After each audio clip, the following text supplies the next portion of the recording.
Hey, welcome to episode 241 of Awkwardly Awesome Podcast. I'm your host, Jason Freeman, and for those of you who've been watching for a while, you may be like, he's in a different room, and he's now wearing his usual shirt. And I'm traveling, and I didn't think of packing my dress shirt, so this is what you get. And I'm hoping the reception is good here. So a lot of unknowns today. But I have an amazing guest who I'm excited to introduce in a minute. I'm excited to bring him on, but first I don't know why my voice is vibrating. First, this. Today's guest, Brett Lovrien.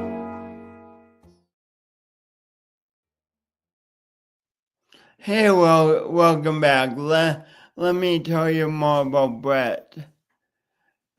You know, with all the demands of life, it's sometimes quite easy for people to lose focus on who they truly are as they build their identities around what they do and who they feel they should be. That can be entire spans of adulthood where adults are rewarded for the hyperfocus, even if it means that their more personal and seemingly optional desires get neglected. Maybe their hyperfocus is their occupation of raising a child or children or caring for a parent. But what happens when the identity goes away, when the job ends, when the child grows up, when the parent heals, goes into a care center, sadly passes away? Brett Lovrien could have easily fallen into the trap of hyperfocus.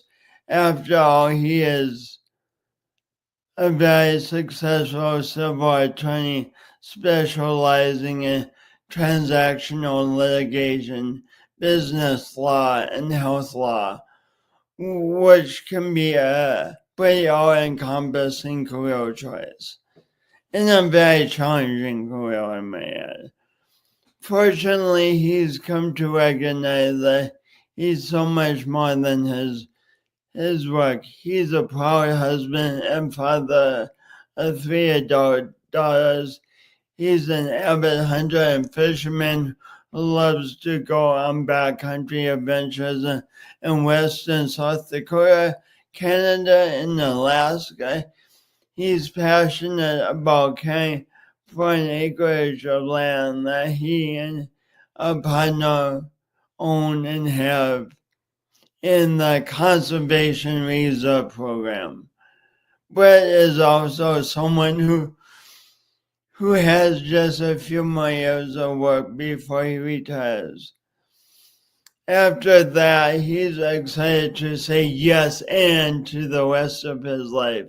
Please help me welcome Brett Lovrien to Awkwardly Awesome Podcast Virtual Studios. Hey, Jason, thank you very much. That was a very nice introduction. Pleasure to be here today. Pleasure to have you here. Thanks so much, Brett. Certainly, my honor.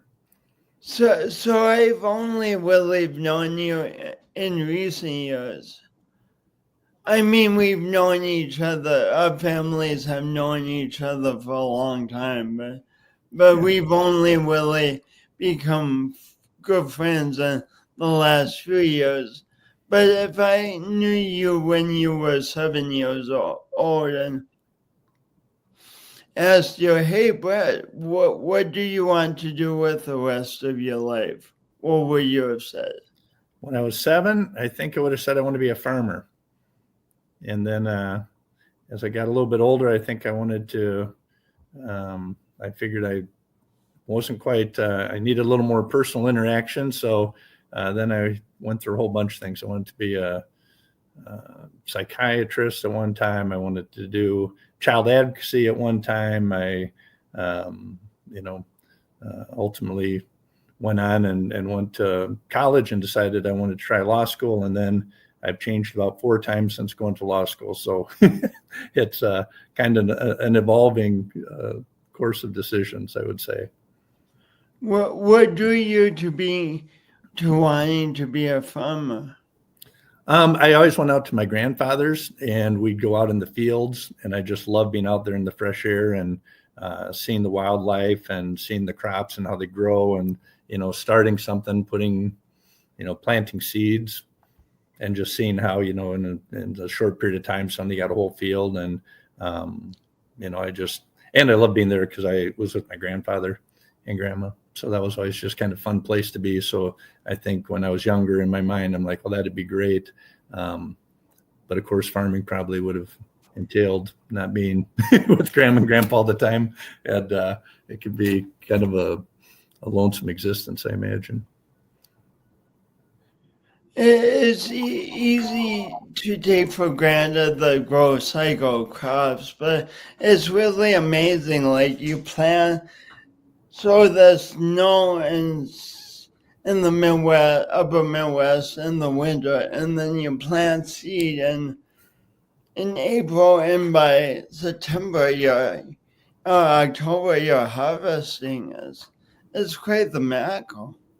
Yeah, it's really a miracle. I mean, I just think pretty much everything about the Midwest and crops and wildlife. I mean, the fact that, you see these birds and you see, coyotes, you see all kinds of, pheasants, coyote, deer, all these things that survive through these harsh winters. And then in the spring, suddenly you see, a whole batch of chicks, you see these fawns, you see just life exploding everywhere. And I love that about the native grasses, like with the CRP, it's a place for them to raise the chicks and raise the fawns. And it's just beautiful cover for all the things that are able to survive in our inhospitable winters. So it's, and the fields, I love it. You just see it, it's bare and suddenly it's 7 feet tall. It's just amazing. So yeah, I love getting out every chance I can out west and seeing the miracle of the Midwest. The miracle of the Midwest. That is a nice term. It's really nice. I like it. So you went from being a farmer, wanting to be a farmer, to wanting to be a psychiatrist. So those are slightly different.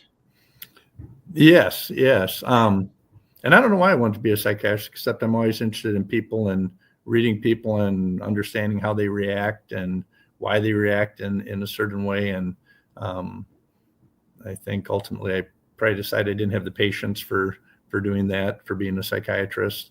But those same things, of course, come in, well, they're handy in law as well.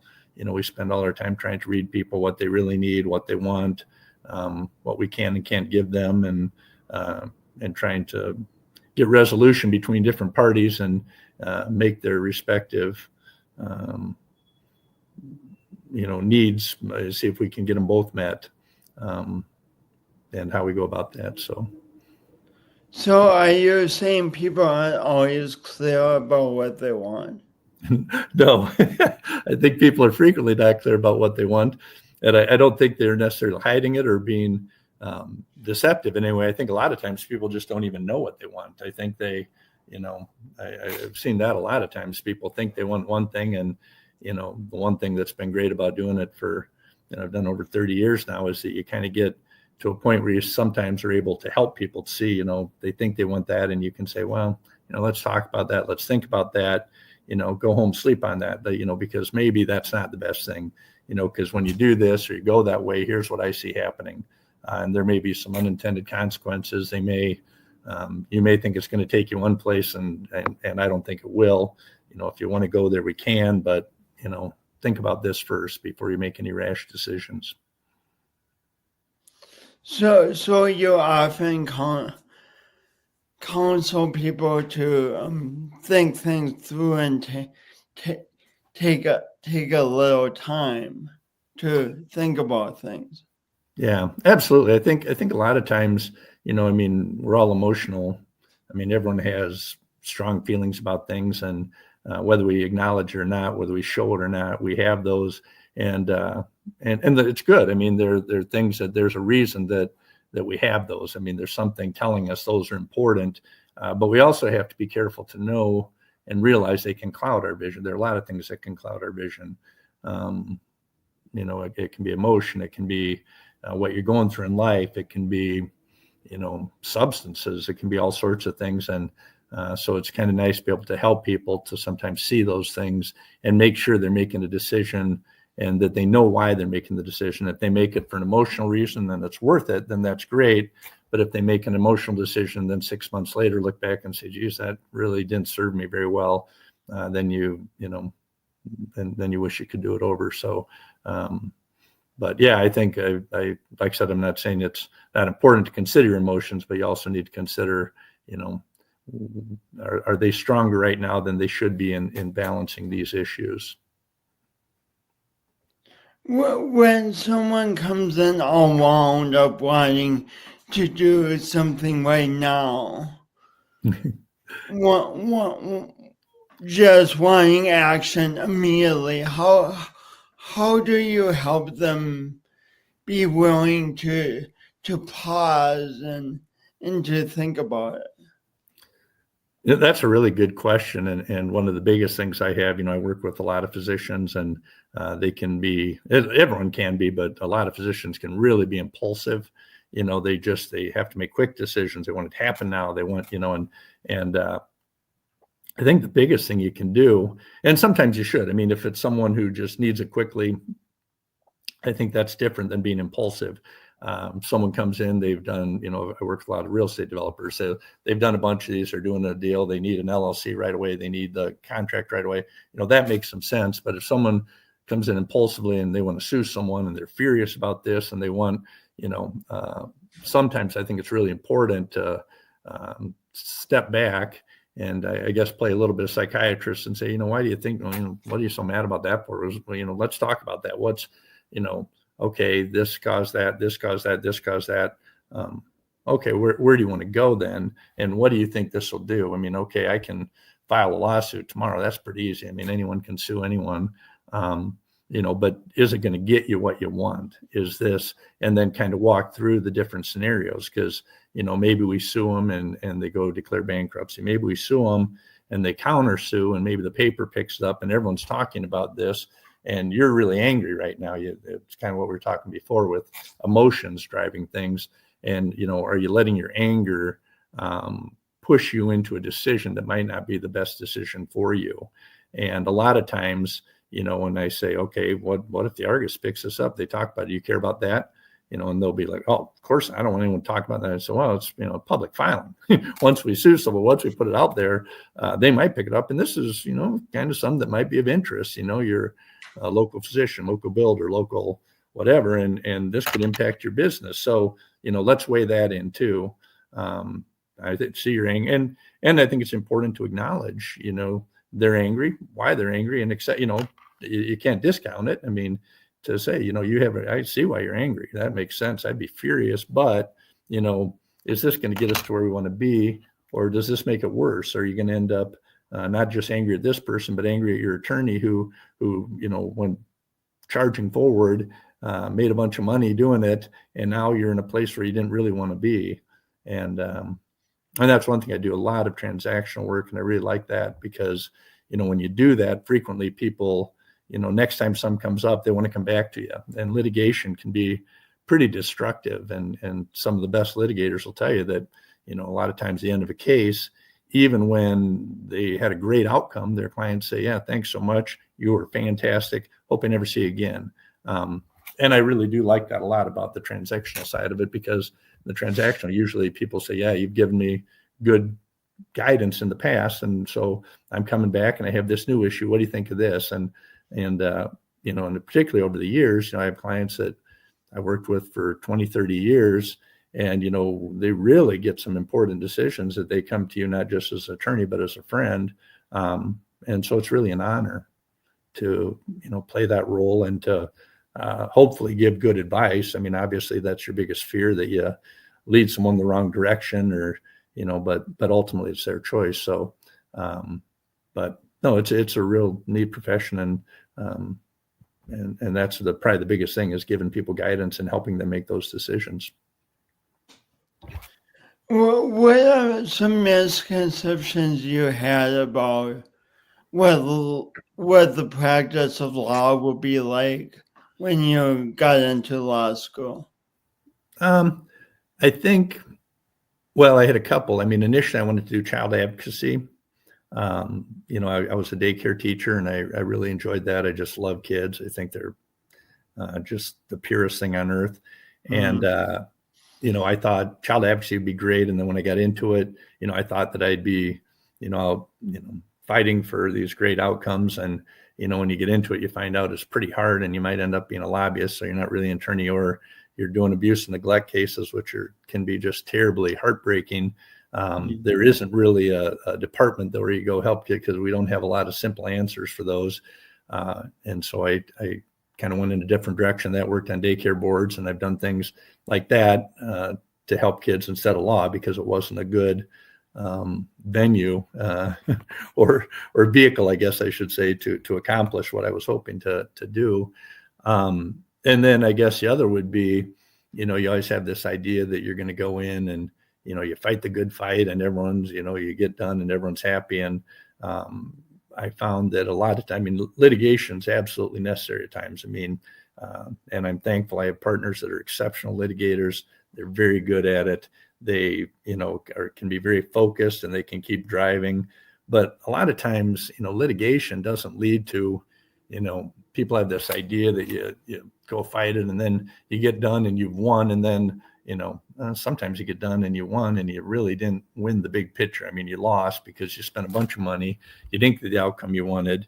And this kind of goes back to the talking to people about, what are your expectations? Where do you see this going? And sometimes that's the only outcome, is you're going to have to litigate it. You're going to have to do it. But, what I found just over the years is that a lot of times, you don't want to fight everything. You have to look and try and understand what the other side's saying. You have to understand the broader picture of what's going on.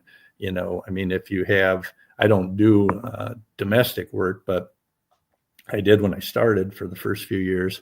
And, people get their kids involved. People get, and you have to step back, say, wait a minute, no, let's think about this. This isn't good. You don't want to do this, and you don't want to be. So it's not just fighting, it's getting both sides to step back and make good decisions. And sometimes it's pushing people in a direction that they don't think they want to go. I deal, of course, with physicians. Sometimes we have issues with anger, with substance abuse, with depression, with things like that. And sometimes they come in and they think they know exactly, they tend to be very intelligent. They can mask a lot.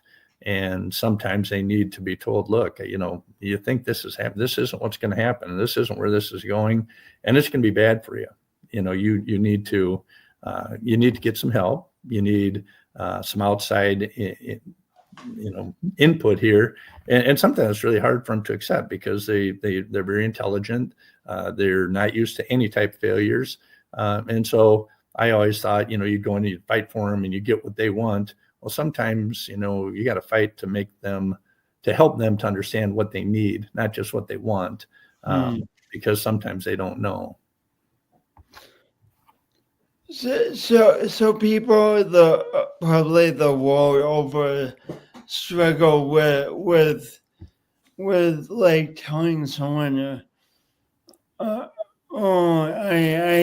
see what you're doing drinking or substance abuse, and you really need help. That's a very tough conversation, and it can bring up a lot of resistance in the person. Have you found any ways to make the conversation more effective? I think over the years, I think what, because initially I was like, we'll fight it. They can't do that. They can't do that. And we had some success, and I had some clients who suffered for their own successes, which was painful for them, painful for me. You hate to be the one who thought you knew what you were doing and, didn't give the best advice. So it's been helpful though in later years, just being able to say, look, here's, I'm not going to give you any names. I'm not going to give you particulars, but I can tell you what I've seen happen. And I know you think you're unique because, you get these highly driven, highly intelligent people, and they're very frightened because they're afraid what their colleagues will say. They're afraid, what their family will think. And if you can say, look, here's what I've seen, and here's what's happened. And if you want to go this way, we'll do it. But you need to know this is, textbook, what I'm seeing here. And here's where it took these other people. They lost everything. And I don't want you to do that. So let's look at this. Even if we don't, we're not going to go, full on, inpatient counseling for your anger, inpatient for your abuse or alcohol or drugs or whatever it is. But let's get this, let's just get an eval. Let's get a professional, you're a professional. You expect if I come to you, I'm not going to tell you how to do whatever medical practice you're in, so let's get someone that you respect and, go in, be honest with them, talk to them because, I'm just an attorney. I don't know what these things are, but I've seen dozens of cases, let's get an outside opinion. And sometimes when they get that, the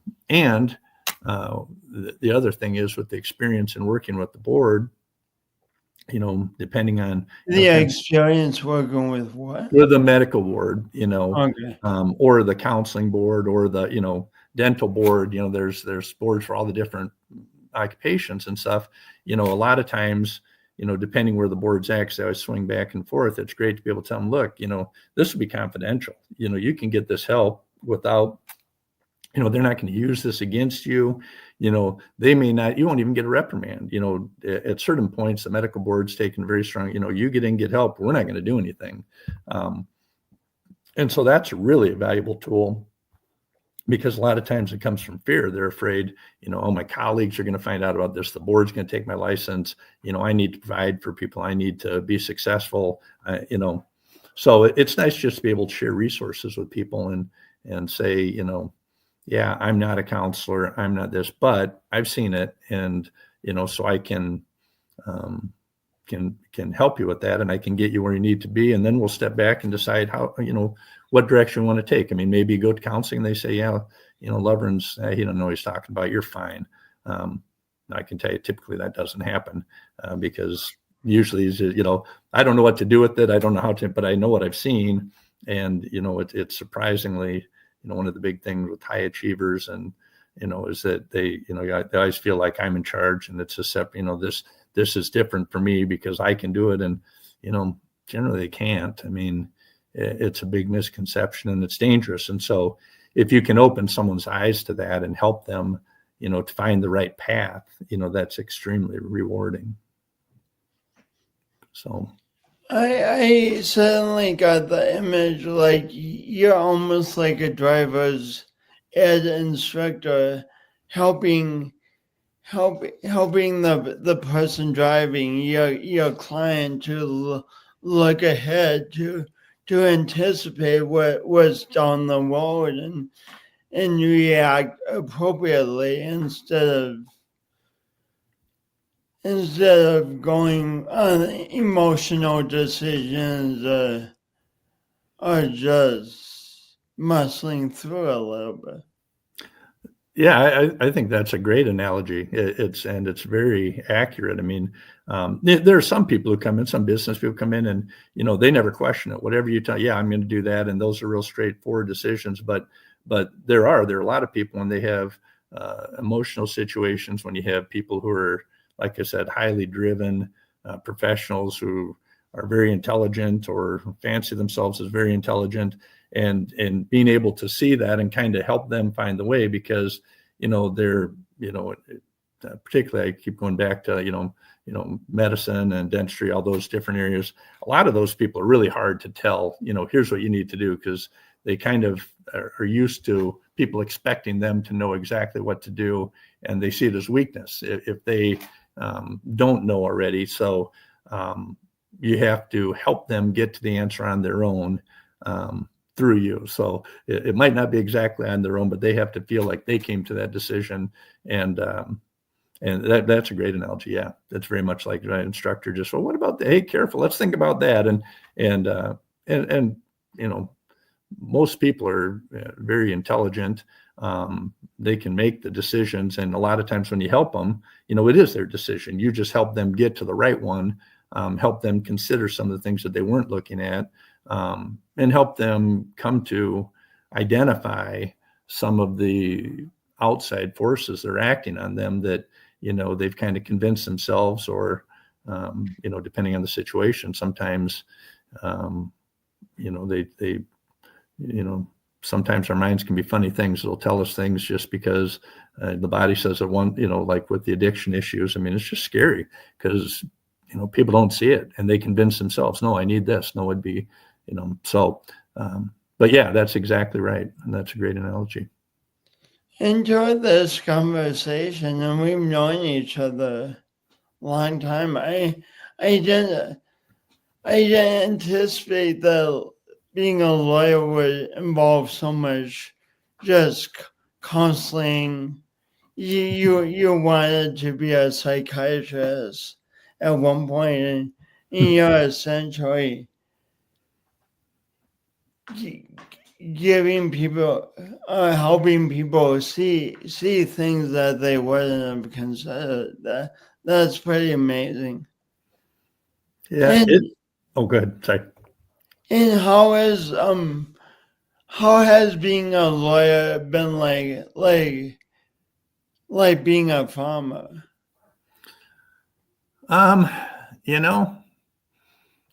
I guess the biggest thing I would say is having my own practice and developing it. I mean, just planting seeds. You get these clients, and initially it was pretty hard.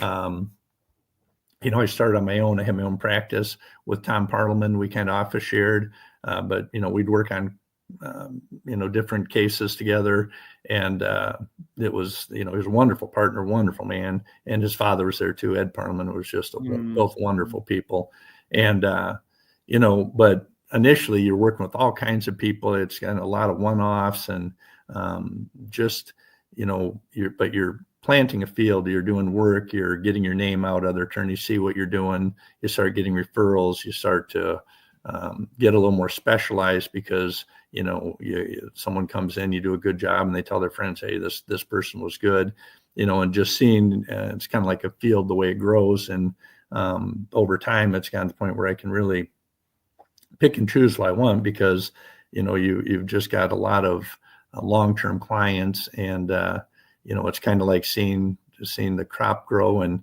harvesting. It comes to fruition where you get to help people, where you get people who call in, and it's not, spending the first half of the representation convincing them that you know them and care for them. They already know that. You've known them for years, and they can confide in you. They'll be very honest with their personal stuff, and it just makes it much easier to cut to the chase. And so I would say that's how I would see it, like farming, and just you get to that point at the end of the season where everything is ready to go, and it's a great place to be. I mean, I'm very fortunate. I have a lot of long-term clients. Probably 80% of my clients are repeat, and many of those are 10, 20, 30 years. I mean, it's been a long time. And so it's been great. I'm real fortunate, very fortunate. Speaking of the end of the growing season, you are probably a few years away from retirement, and Yep. And it seems like how do you feel about your upcoming retirement? Well, I've got a few years left, and but I feel pretty good about it. I mean, I've got younger attorneys. I try and get them involved in things, and I've loved practicing, and but you see a lot of people that it becomes the only thing they want to do. I mean, they never want to leave it, and as you get older, I just think it makes sense to step aside, let the younger people step in, and at some point, it becomes just harder to practice. I mean. I've gone away from a lot of the litigation. I'm more in I'll oversee the litigation. I don't go in and do that. So I'll definitely miss it. And I may, I don't know if I'll keep my license, but I have a lot of other things. I'm fortunate. I have 3 great daughters, a wonderful wife, and looking forward to spending time with them too. And sometimes, law takes away from that.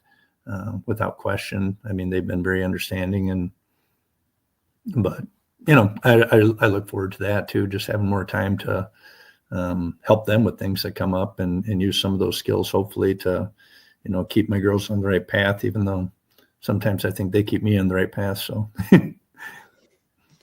pretty good kids. So, when the growing season's done, from a harvest, of course, but then that's not it. There's another growing season beyond the one that's just finished. So what do you envision for your retirement? You've had a great career. You have lots of interests. The world's kind of pretty much your oyster, to coin a cliche. And I don't know why would we say the world is an oyster? Why is that so exciting? I'm not excited by it. Anyway. Well, I think, hopefully use the things I've picked up through years of practice, and, I'll continue. I have outside business interests I'll work on. And like I said, my girls, hopefully, if I have grandkids, I will bring something to them, teach them some things and help them through stuff. I would love my CRP to have absolutely no weeds. So I could spend every waking moment doing that. And probably still not succeed, but always keep trying. When you say a CRP, is it like a tiny one acre plot, or is it bigger? No, it'll be about, I mean, they keep killing the program, but still, no, it'll be a good, 100 and probably 160 acres at least. And so you would live for 160 acres to have no weeds. Yep. That sounds like a big challenge. Yeah, I'll fail, but I'll try. It's one of those things you do your best. And one thing I love about CRP and about those type things, activities, is you do your best. I'm not terribly good at it. I know that. I've been blessed with farmers who give me insight. And my brother, of course, we do it together, which is great fun. And I love that, getting to spend some time with him, just going out but it's great fun. And if things don't go the way you plan, which they usually don't, because you can't control, the rain comes in, we want to get rid of something like I think we talked about when we were out walking on the ground, I had foxtails wanted to get rid of, and, you had a dozen different theories, and basically everyone at the end of the day said, yeah, it really doesn't work. And then one year we had just change in weather, and so they're gone. After 3 years of, trying to figure out how to get rid of them, then nature just took care of it. And so you efforted, and then nature did its own thing. Nature just did its own thing. And the fun thing about it is, if it doesn't work, it's like, well, I tried. Versus if it doesn't work, if you do something with the client and it doesn't go, then, you're going to carry that with you. And, it's a lot easier for me to accept failure when I'm just doing it for myself than if it's for someone else. So I love that about it. It takes a lot of pressure off. It's a lot easier for me to accept failure when I'm just doing it for myself and not doing it for someone else. That's a profound statement. I wonder how much that affects all of us. Oh, I think a lot. I think sometimes we don't even realize it, but yeah, it's I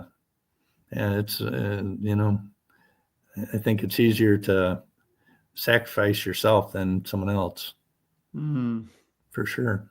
And just particularly things like this. I mean, like I said, I tried, I failed, but it didn't hurt anyone. I mean, I didn't get what I hoped to get, but if you're doing something else and then it's, you let them down, it's always a lot harder.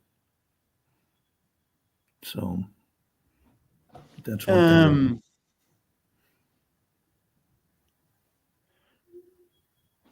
So you love the CRP and you love to hunt and fish. Where did those interests come from? Probably my grandfather, the one who was a farmer. He used to he'd have a gun on the tractor and he'd take me out and then we'd go do target practice. And, I'd watch him shoot pheasants and I got to play bird dog and run them down. And then we'd go fishing at the pond, just bullheads and stuff, but loved it. I mean, we would spend hours. He'd just sit there taking fish off the hook, throwing them back in. And so I always loved that. And then as I got older, we moved to Sioux Falls in 4th grade. And I had some friends that hunted, and I'd, hunted in Iowa where, I mean, you walk all day and if you see 3 roosters, that was pretty good. And I remember the first time here in South Dakota when I went out and, saw 100 birds fly out of, I couldn't even believe it. And so I've just always loved South Dakota and the outdoors and, all the different types of hunting and just being outside. It always, when I was lucky enough, just going on a trip to Alaska, we were laughing because my wife was asked about the accommodation. I said, well, it wasn't a nice bed, but I said, you spend 10, 12 hours out in the ocean, just the fresh air. I mean, you're so tired when you get home, even though you're not running, you're not doing but you're exhausted, and just that real clean sleep that you get after being outside. And, which like farming, I mean, being out on the tractor, I mean, because of course back then they didn't have the tractor wasn't GPS, it wasn't driving itself. And frankly, we didn't even have covers. I mean, you rode on it and you were in the sun and you'd put on sunscreen and wear long sleeve shirts. I mean, you got the full brunt of the sun, the wind and all that. And it was wonderful. So it's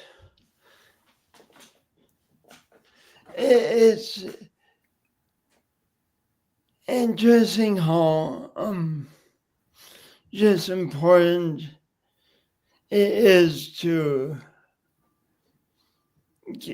give our young people opportunities that excite them, like your grandpa taught you about hunting and fishing, and here you are years later going on this great Alaskan adventure. Yeah. Oh, absolutely. And I don't know if or when I'll have grandchildren, but I can promise you that, when you talk about reaping the harvest of a career, if I slow down my practice or stop my practice altogether, either way, if I have grandkids, we're definitely going to spend a lot of time walking and, just looking at the different things, going back, getting a book, talking about the different type plants, what they do, what they're for, seeing the animals and how they live and how they survive and all that. So yeah, I would love to share that. And my kids, they're not big into hunting and fishing, but they love the outdoors. I mean, we hike together, we do outside sports and stuff. And I think the hunting and fishing just seems to be kind of a visceral thing. I'm not sure what some people just seem to love it and some are into that, but I'm thrilled that my girls all love the outdoors and that, and my grandkids, I would love to do that if I'm lucky enough to have some. So you said you just went to Alaska fishing. First of all, please describe the adventure getting to the lodge where you're staying? Sure. Yeah. We drove to Omaha and left early in the morning. Probably took off the airport around 4:30, flew into Juneau. So you drove all night?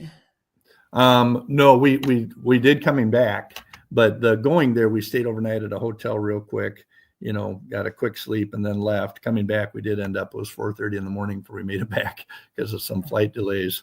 So that was a long day, but going there, we get into Juneau, grabbed some supplies, jumped on a ferry that took us for about a little over 3 hours to get to the island. And then once we got there, got kind of just packed up, figured out where we were sleeping. And, and then the next morning, they start out first thing, we leave 6:30, you're on the boat, and then you stay out for, 10 hours or so, come home 4:30 or 5 at night. And it's just a wonderful time. I mean, you go through a big area of mountains to get out, the first 45 minutes, it's just beautiful. And I like photography, so I got to take some pictures of the mountains and of the boats passing by and some sea otters and ultimately got some wonderful whale pictures, which we're very fortunate to get. And then just fished all day. So it was really just a wonderful time. Will you please describe the pictures you took of the whales? Oh, sure. When you told me that before the show, it was like, wow. Yeah, no, I was really lucky because we saw some whales out and I was taking pictures. People love the pictures of tails, and I was like them where they're coming up off the water and the water's dripping off them. Those are really cool. And I have a very special friend who's a professional photographer who took me out taking pictures of whales and doing puffins too in Maine. And so he would kind of taught me those, showed me how they do it and when they're breaching. And these weren't breaching, but there was a big group of them, and I was getting some good pictures of tails. I knew we were going to go forward, and I didn't want to get in the way of everyone's fishing.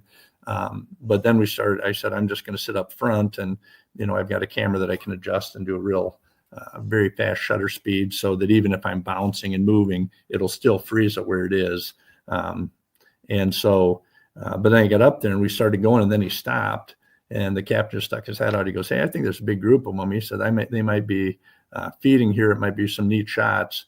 And I suddenly realized they were doing what's called it's a bubble circle, is what they call it. But basically, it's where a big group of, and I don't know if other ones do it or not. I know humpbacks are the main ones that do it. But basically, they go in a circle and they all blow for bubbles from below. And it gives the appearance of, if you're a small fish, it looks like a wall that you can't go through because there's these bubbles. So, then they're basically stuck in this funnel. And then what they do, and the birds know what's coming. So, these herrings start coming to the top, and you have seagulls coming down and hitting them off top of the water, and these bubbles coming up.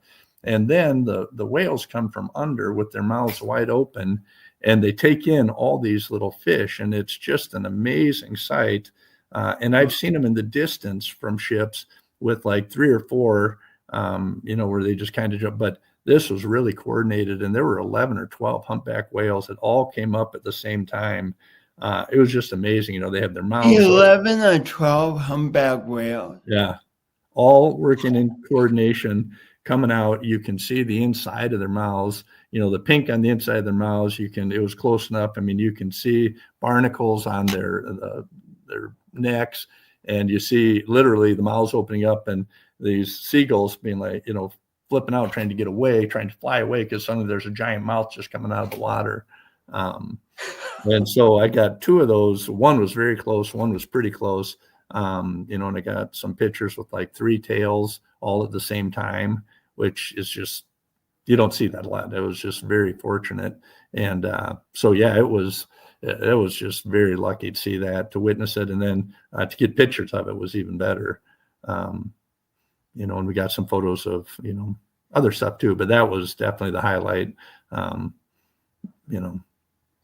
perhaps. This gives me goosebumps because to go on an adventure like this, I mean, you really have you really need to want to do this. It's not just an easy hop in the car, drive down the road, whatever. You really got to want to do this, and this motivation within you, this passion to do this thing started with fishing with your grandpa. Yeah, no, it is. Bullheads in Yeah. his pond. Yeah, yeah, that is kind of, I never thought of it that way, but yeah, went from bullheads to king salmon and halibut and lingcod and all those. And yeah, that is true. But it's a ton of work to get there, a ton of work to get back. And frankly, if you didn't just love it, I mean, some people, we've had people who've talked about going and they're like, 12 hours on a boat, I don't want to do that. And it just, it's a blink of an eye. You get out, you get started, and then the next thing, I mean, I can't think of a single time when I was like, oh, I just want to go home. I mean, it never crossed my mind. It was, the whole thing was just so exciting and so beautiful. And, 4 days of fishing, just blink of an eye, it's done. We'll file this under the category of find what you love and do it. And then we all love different things, because for me personally, being out on a boat in the churning ocean for 12 hours sounds absolutely miserable. But for you, it goes by in the blink of an eye. It invigorates you. It excites you. So, I mean, it's just so fascinating how we all have different interests. And if I thought, oh, I should do that, because my friend Brett likes to do that, I'd be miserable. Yeah, I mean, I think part of it, you might, if you don't love fishing and you don't, and being seasick too, it can be rough. I mean, if you get any seasickness, it's not the thing for you. But I tell you one thing, I mean, I've seen what a great eye you have for photography. You would have loved that. If you could have just beamed onto the boat to see that, you would have gotten incredible pictures. And like being up at the lodge, we got some photos of, I got one that I really love where you can just see the bright yellow eye of a bald eagle through a bunch of, it's through these spruce branches. And so you see the branches and then you just see this eye because he came up and I was able to zoom in. It was really fun, and you'd love that. But yeah, I mean, if you don't love the fishing, and it is true, other people, some people, they love history. They could spend 12 hours reading history, and I like history, but I can't spend 12 hours doing it. And it is interesting how people just develop different loves in life and the things they want to do, and so for sure. Speaking of things you love, you've loved being a dad. What you do love being a dad. What do you love about being a father? Just I think I don't even know how to describe it. I just, from the minute they were all born, that's just been wonderful. I mean, they're watching them grow, watching them learn, watching being part of it. I mean, and I grew up with 3 boys, so there wasn't much communication, and I have 3 daughters, and I pretty much communicate with every one of them pretty much every day. There are exceptions, but for the most part, and it's just so fun watching them grow up and become, caring individuals that are helping other people and doing things that make you proud, and just having them around. They're funny. They're just, and having daughters, frankly, was intriguing to watch because they're just very different than sons, I think. And so, no, it's just been an honor. It's hard to even say it, but it's just, I can't think of any part of being a dad that I just haven't loved. Except, of course, when things go wrong for them and when they're, but even there, being there for them, it's great. And Yeah, they're just wonderful kids. What ideas would you have for parents who are expecting that first baby? I would say take it in. Just take it in. Don't be so worried about making sure everything's perfect, because there isn't a perfect. You never get perfect. And being a preschool teacher, I used to just love the fact, we'd go around, we'd just, I'd just watch them and just laugh. I mean, kids are a riot. They're funny. They're, I had toddlers. I mean, they wear it on their sleeve. If you hurt their feelings, they're going to let you know. If they're mad at you. And, sometimes I think new parents just worry everything they do. Oh, that, they hurt our child. This was, if I don't have the perfect formula, if I don't have if I'm unable to breastfeed, they're going to ruin my child. No, you didn't. It's fine. If you don't enjoy it and step back and just see the wonderment of these kids and just, enjoy seeing them grow and helping them, then you've really missed out on something. And I the only thing I see people do sometimes, I think they worry too much about every little thing. I mean, they can't fall down. They can't, bad news. We all fall down. Your kid's going to fall down. We're going to fall down. And you just, the big thing is don't focus on them falling down, focus on helping them get back up. I remember when I was a toddler teacher, one of the kids would fall down kind of hard, and it was hilarious because you could do two things. You go, oh, geez, oh no. You go over and they'd be crying, or you say, wow, good fall, get up. And usually good. Wow, that was a great fall. Yeah. So, help them get up. Don't focus on how they fell down, and help yourself get up. Don't focus on, oh, I should have done this. I mean, as a parent, you're going to look back and, there'll be things that's like, oh, maybe I could have done this. Maybe. Don't focus on that. Focus on the things you did right and try and do more things right. I mean, there's just no point, just and try and enjoy them. There's so much wisdom you're conveying there in that simple phrase, Brett, where you say, help them get up. Help them get up. Just wise. How often do we focus on the problem instead of and go on and on about the causes and how it will never be solved or whatever, instead of just helping them get up, whoever that is. Yeah, I think that's true. I mean, and finding a way forward is always, I think, it's important to find the causes, and so to try and not have it happen again. But you see people who focus so much on that. And, my child didn't get that. I mean, and it's like, okay, but what did your child get? Let's look at the other side of it. And, what can we do what can we learn from this? And let's go forward. I mean, because they're very resilient. I mean, kids are extremely resilient. Frankly, I think more so than adults. And I think it's because we kind of train ourselves to, we focus so much. If you fail at something, there's so many people who unfortunately are happy to bring that to your attention. But we don't always tell people when they did a great job. And I think as we get older, that kind of weighs on people. And I always try and do that.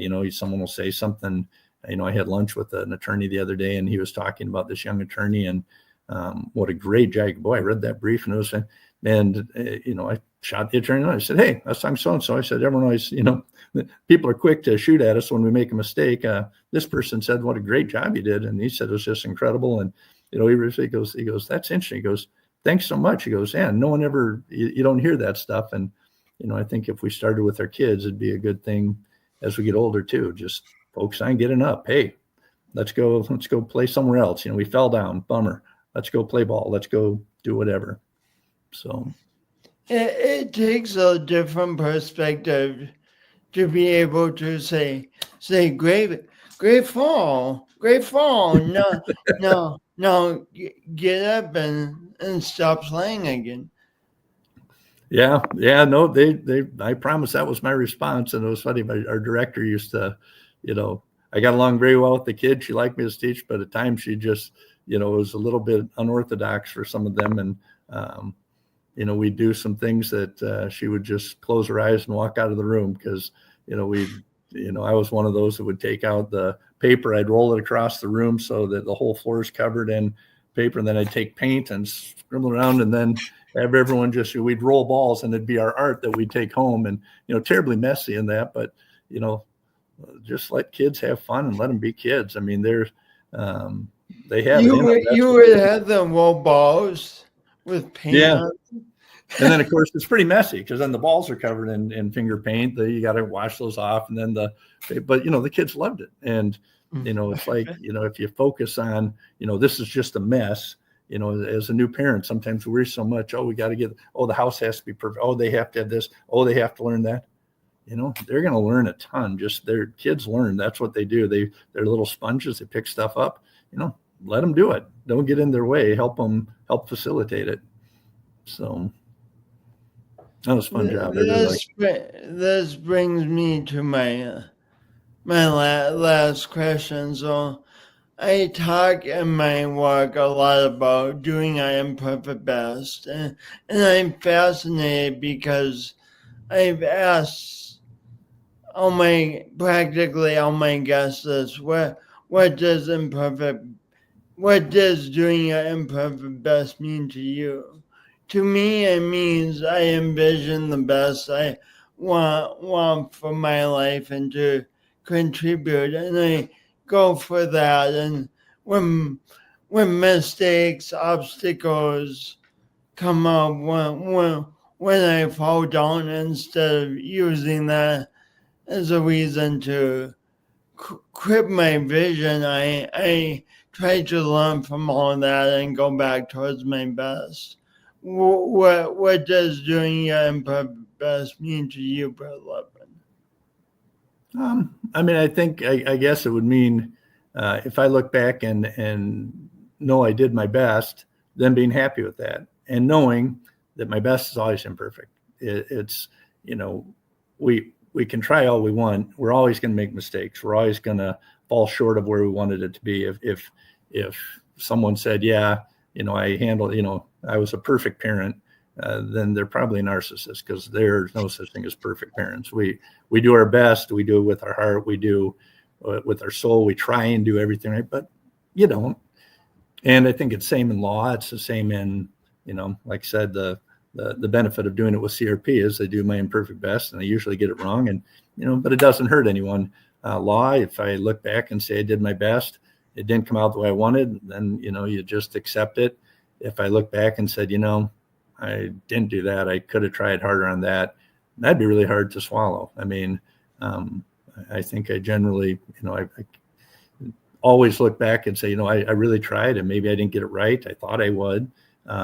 Didn't come out as well as I wanted. Never comes out as well as you want. I mean, you want it perfect and just isn't perfect. So I guess my imperfect best would be if I know I did my best, knowing it's always imperfect, then I've done what I can and I'm happy with that.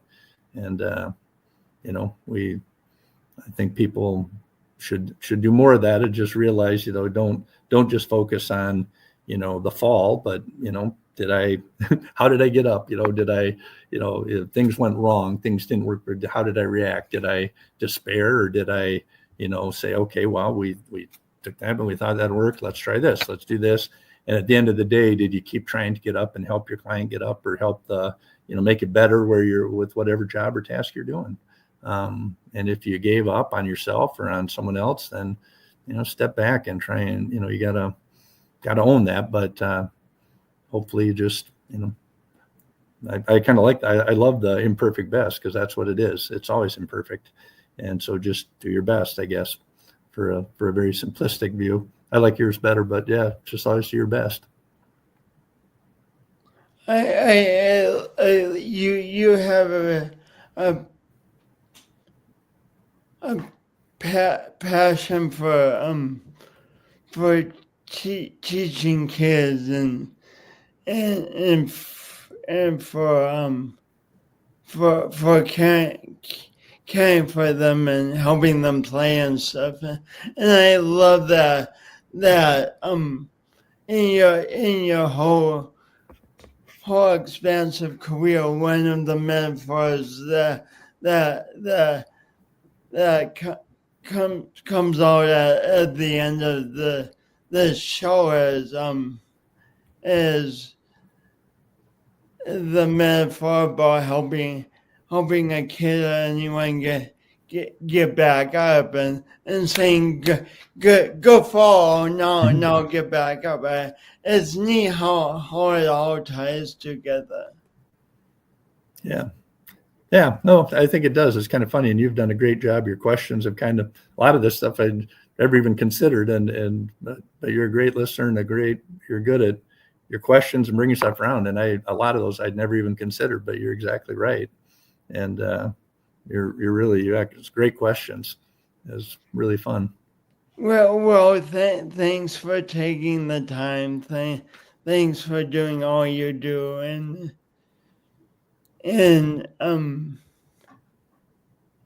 thanks for always saying yes and to life and moving forward.